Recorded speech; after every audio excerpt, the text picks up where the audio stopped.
And we're here with NFL Network analyst Kurt Warner. And Kurt, let's start here. There's been so much talk this week, really throughout the entire draft process, about the depth of wide receiver in this class. Right. And I'm curious, from your point of view as a quarterback, when you were looking at young guys, when you were playing, what traits did you want in a wide receiver coming out? Man, I wanted all the traits. I wanted them to be able to do everything. But, you know, what I learned in my course of my NFL career was that different guys can be great in different ways. You know, I had guys in St. Louis like Isaac Bruce and Torrey Holt that were so much about route running and quickness in and out of breaks that, you know, remember when I was playing with them, is like, oh, space meant open, right? If I saw space in between the DB and the receiver, okay, that was open. Then I go to Arizona and I'm playing with guys like Anquan Bolden and Larry Fitzgerald who aren't burners, that don't run away from people. And it took me time to realize, oh, they're just as open, but their open is based on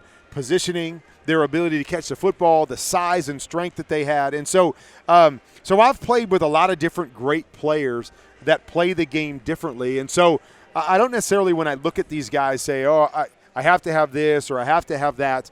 I think it's a bottom line of figuring out what it is they do well and can it complement what we already have. Because I'm a big believer in having complementary football. You know, you want the guy that can take the top off the defense, right? So then I can have another guy like a Larry Fitzgerald or someone that may not have the top end speed, but if I give him space to work the middle of the field, nobody's ever going to stop us. So it's always about, what does my offense look like? What are the pieces I have right now? And then which of these guys fit in? Because I say I want everything. Very few of these guys have everything to bring to the table. You know, very many Julio Joneses that come across your table. So now it's a lot of good players. What exactly am I looking for to fit into what we're trying to do? You know, and looking at the 2020 Las Vegas Raiders, which we're still getting used to saying Right. that. But Right. You look at this offense in particular, and Coach Gruden's talked about it, Mike Mayock's talked about it. There's still that lack, in some senses, for that prototypical wide receiver one, that top-end guy. In your experience, can a rookie step in day one and be that kind of player? Or is that something that you kind of have to grow and mature into as your career progresses? Yeah, I think it's very hard to come into a situation and be the guy. You know, be a guy that the quarterback has to count on and go, hey, you got to win in every situation. That's really difficult. I mean, I think a great example was last year with Deebo Samuel in San Francisco. That early in the year, they were asking him to try to be that guy. And they weren't the same team earlier. And then they brought Emmanuel Sanders over. And Emmanuel Sanders was kind of able to take that and go, okay, Emmanuel, now you're going to be our go-to guy, and we're going to build things around you. And now we can use Deebo with his strengths. And you saw him become, you know, a screen guy, a jet sweep guy, a reverse guy, and then play in the pass game. But he was able to kind of grow into the position of being a go-to guy. And so, once again, I think the guys that you would expect to come in as a rookie and be that guy are rare. I don't think you go into a draft and go, I'm expecting this guy to be that guy. You hope he can become that guy, but yeah, it's very hard. Just like a quarterback, to bring a quarterback in as a rookie and go, here's the ball, go win games for us with your right arm. It just doesn't happen very often for young guys. It's more of a progression, so you hope you have some other pieces around them can take the pressure off of them early. You know, so much of what happens this week, obviously the on-field stuff coming up later this evening where people can see you on NFL Network breaking all that down. But it's a lot of the conversations, a lot of the rumor mill. It's a lot of, oh, where's this guy going to end up? Is he going to be here? Is he not going to be there? As a player, as a guy who's gone through it, who's seen everything in this league, is it kind of hard as a player to tune that out, especially at this time of the year?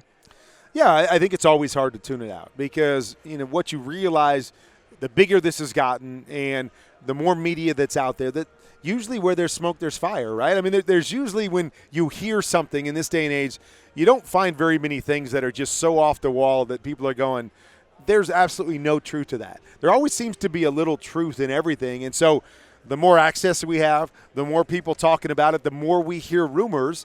Yeah, it's, you know, people say all the time, I don't listen to that stuff. I don't pay attention. I don't turn. That's all lies. You can't get away from it in this day and age. You have to hear it.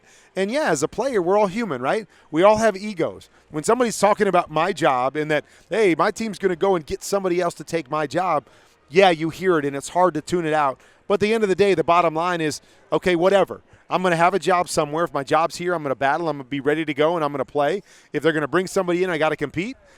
I've always welcomed that. Or if I go somewhere else, I'm going to be ready for that as well. So you have to understand there's an unknown in this business, but you have to control what you can control and not allow the other stuff to affect you until it directly affects you. Can you remember a year, and this might be kind of a hard question, but to remember when there were so many, it seemed like proverbial moving pieces in terms of the quarterbacks. There's all these guys coming up for free agency. There's these incredible guys coming out in the draft. Yeah. It seems like more than half the teams around the league are looking at, is my guy on the roster right now, week one? I mean, it just seems like this is such an anomaly in terms of that position at this point in the year. Yeah, I don't remember anything like this. And I think more than anything, it's the nature of the guys that we talked about that could be free, right? The Tom Brady's, the Phillip Rivers.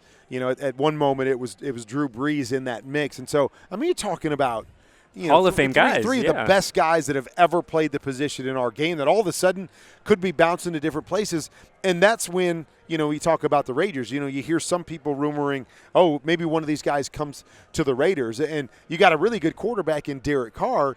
But now we're looking at it and going, well, now we got to weigh Derek Carr against the greatest to ever play or another Hall of Fame guy. And now it starts to sway that where normally you got Derek Carr and you're going, oh, gosh, there's nobody that's going to be free that's going to compare or that's going to make us go, we're going to get rid of this young quarterback for someone else.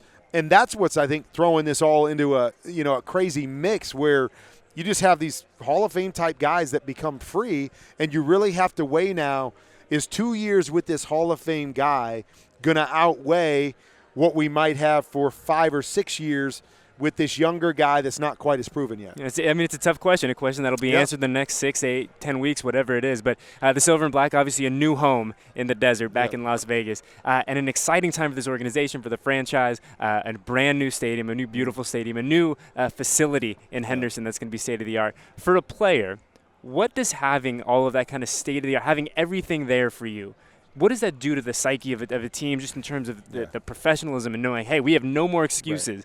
Everything is lined up for us to succeed. Yeah, I think a great example for me was when I went to Arizona. And when I went to Arizona, they had never really won. They didn't really know what that meant. And, for lack of a better term, they didn't really do the things that winning organizations do at that time in terms of giving your players – at least what they feel is every opportunity to be successful, from the amenities to the stadiums to building the fan base to bringing in players, all of that stuff where somebody comes in and goes, oh, my gosh, we have no reason not to be – I have everything here I need to be successful. And over the course of time, I watched that change. And now they've got a state-of-the-art facility. They do a great job bringing in free agents. They're willing to spend money. They do a great job with their facilities. And you see how that has transformed the mindset of the players within the organization. And so I don't think you can undervalue that at all when you have a situation like that and when you're seeing your team say, hey, we are going to give you every opportunity to win. We are going to do everything we can to build this thing the right way. That goes a long way in players wanting to be there and players believing that when they actually show up for training camp, we've got a chance to be successful and to compete with anybody because our organization has given us that opportunity. Last one with Kurt Warner. Kurt, obviously on the covers tonight at the NFL Network. And I'm curious, of all the guys, we've heard so much about these top-end guys, but is there someone under the radar a little bit that you're really excited to see go out there and do their thing? I tell you what, the one guy that kind of intrigues me a little bit, on this stage is Jacob Eason. Watched him out of Washington, and when I watched him on tape, I actually liked him a lot and, had him way up on my board and talked to some other guys that cover it and say, okay, why is this guy not as high as maybe I saw him on tape? And they said, well, there's some inconsistencies because usually when you watch these guys, you watch 3 or 4 games. You don't watch their entire season because too many guys. But the other thing that you hear from him is that he's just kind of freak athletically, that he's that guy that could steal this combine based on his athleticism and his right arm and his arm talent. And so he's a guy that I'm just kind of interested to see how he does today. Can he generate some buzz with his athletic ability today that carries him up some draft boards? Or is where he's placed right now, 5 or 6 on a lot of people's board, where he stays due to inconsistencies and some of that stuff. Jordan Love's another guy, I think, playing at a smaller school. Really good 2018, not as good 2019, but again, everybody talks about him with that athleticism. Another guy I'd like to see in person and see how he plays the game. And so that's the kind of big thing for me is you can watch him on tape. You want to see how it plays out in person and what they're like when they're compared to other guys that are playing right next to him. All right, and we're excited, just as excited as you are, Kurt. So thank you very much, and we'll catch you on the network tonight. All right, sounds good. Thanks.